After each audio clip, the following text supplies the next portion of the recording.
Hello everybody, and welcome back to another video.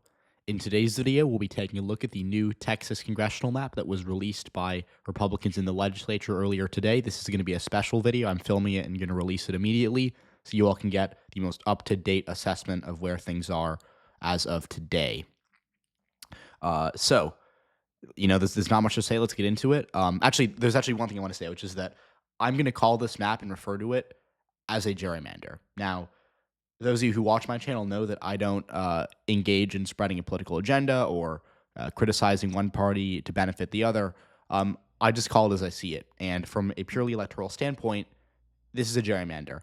And there are a ton of examples of Democratic gerrymanders that I've labeled as such. Illinois is one of the most gerrymandered maps in the country. Democrats drew that and drew it for the purpose of maximizing their seat count.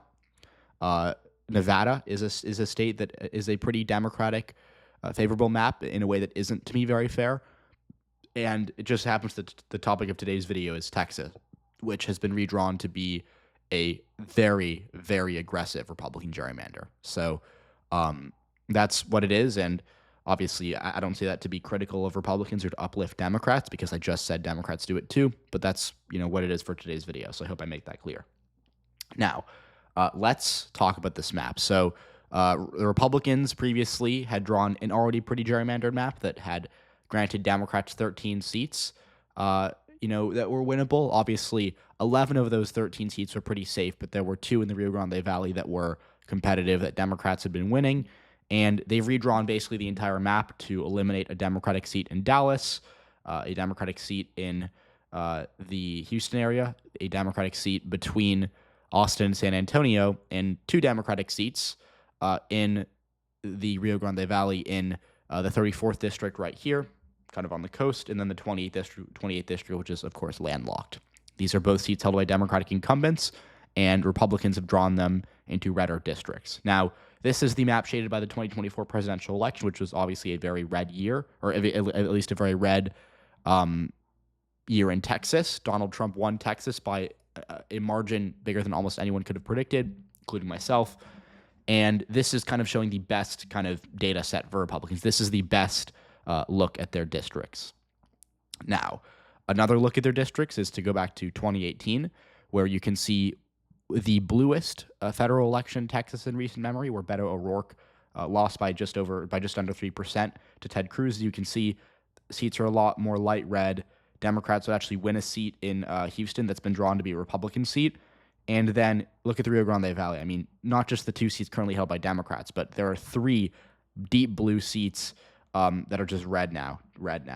And if you look at this seat over here, which is right outside of San Antonio, it's kind of drawn to be a Republican district that takes out the Democratic bridge district. As you can see, there's a bridge district that connects the bluest parts of Austin and the bluest parts of San Antonio right here to pack Democrats. That is eliminated, and you get a seat that's pretty red in 2024, but that was actually quite competitive in 2018. It would have been won by Ted Cruz by less than 1%. So this, Texas getting redder since 2018 in a pretty dramatic way is what has allowed Republicans to draw a much more aggressive map. Because if you remember, after 2020, Biden didn't do as well as Beto O'Rourke in Texas, but he only lost by 5.5 points, which is not that much. So Republicans drew a map that was favorable to them, but it wasn't as bullish or as confident as they are now, because obviously in 2024, Texas got a lot redder. So just to kind of take you through this map, because again, I think redistricting is a really important process that does not get nearly enough attention. Take a look at what the Republicans have drawn here. They've drawn out a Democrat in kind of the western Dallas and Fort Worth, Tarrant County region. They've drawn out a Democrat in kind of downtown Houston, and they have drawn out as I mentioned, the Democratic Bridge District in that connects Austin and San Antonio to make a Democratic pack. These 3 changes will guarantee Republicans win at least 3 more seats out of the state of Texas. Guarantee. These are solidly Republican seats. The only one that could even remotely be competitive is this one in Dallas, the 32nd district. Maybe the 20. I mean, if you look at 2018, the bluest was the 32nd. This seat could maybe be competitive in a really good year for Democrats, but this is still like a Trump plus 15, Trump plus 14 type of district. So not really close to being competitive. So that's 3 guaranteed GOP gains. Now, what I want to focus on for the rest of the video is South Texas, because this is the most interesting part of the state for this congressional map. Now, one thing I want to note is that Republicans could have actually been even more aggressive than what they did. There's only really one thing that they could have done that they ended up not doing, which was El Paso. El Paso was the bluest part of Texas, or was one of the bluest parts of Texas for a very long time. 2016, Hillary Clinton got I actually don't know off the top of my head, but we can really just take a look here, go back and take a look at the county level results just to kind of show you in real time. El Paso, Hillary Clinton got, she won by 43% in this county. It was a 43-point margin for her. And I know for a fact that in 2024, Kamala Harris won by 15. So El Paso has gotten 28% redder roughly between 2016 and 2024.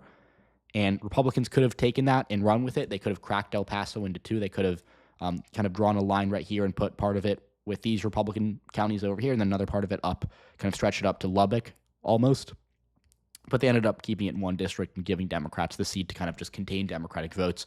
I get why they did that. It could have been riskier, but nonetheless, it's kind of, it's certainly something that they could have done that they ended up not doing. By the way, I think had they done this, they would have probably still won these 2 districts. El Paso is not big enough to offset these rural counties, and it's not left trending enough either. It isn't like it's getting bluer; it's getting redder, really.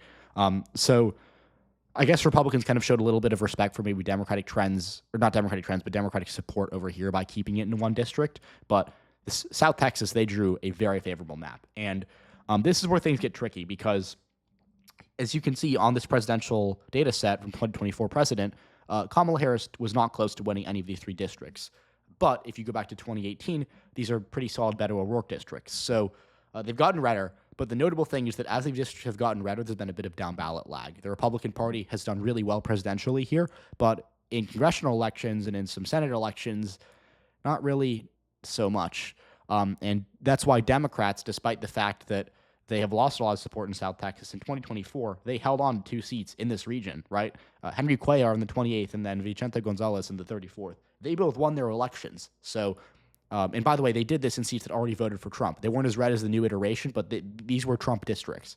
Henry Cuellar's seat was won by Donald Trump by around 7%, a little more than that. Vicente Gonzalez, he was a Trump plus 3 district, or Trump plus 4 district, I believe. So these are both Democrats who won Trump seats, but they're getting redder now. So that's the first thing that you have to recognize is that even though these look like super safe Republican districts, Democrats won these seats literally last year in similar iterations. So the Republicans didn't draw these seats to guarantee that they pick up these other 2. They drew them to give themselves a better shot at flipping them in 2026. Now, how is that going to be?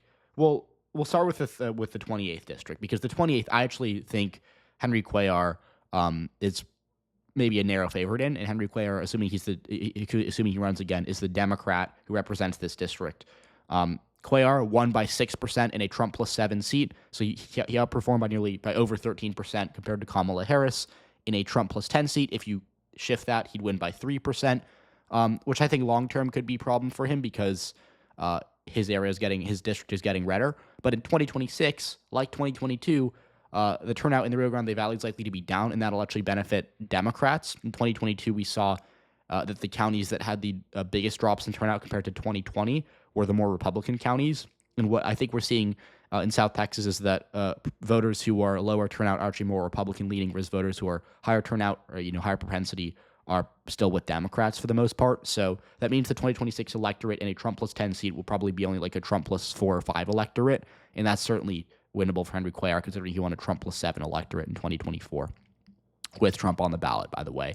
And then, so I that's basically why I think Cuellar would probably still be favored to win. It'll be close to me. I think it'll be within like 3 or 4 points, but I'd rather be Cuellar at this point in the 28th district.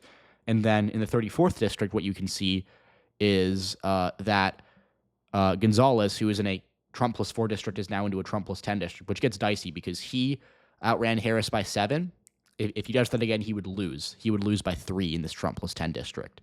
And so he's more on the chopping block than Henry Cuellar is, which is why I'd argue that his race is probably like a lead Republican race.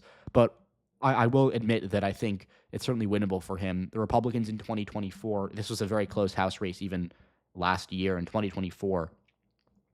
Ran Mayra Flores, who's the former representative from this district. She was a really good candidate. She came within 3% of winning against Gonzalez. I think that Flores, who doesn't seem likely to run in 2026, she's actually endorsed someone else, as you can see. Since she's not likely to run, I think Republicans are going to have a bit of a tougher time here. So that race will be close. I expect like the 28th, but it's just gotten redder, and Gonzalez is a bit of a weaker incumbent than Cuellar. So at this point, I'd probably rather I do think Republicans would flip this. But this is to me the most competitive race still in Texas, because Cuellar has a bit of an advantage in the 28th despite the redraw. The 34th, even though I think Republicans are going to pick it up, it'll be quite close. I think it could be within a point or two. And then the other thing to note is that 2024 short term might be a better year for Republicans than 2026 most elections will be. Democrats are likely to run Colin Allred for Senate, who I think is a fine candidate. He's not a world beater, but he outran Kamala Harris by nearly 6% in 2024.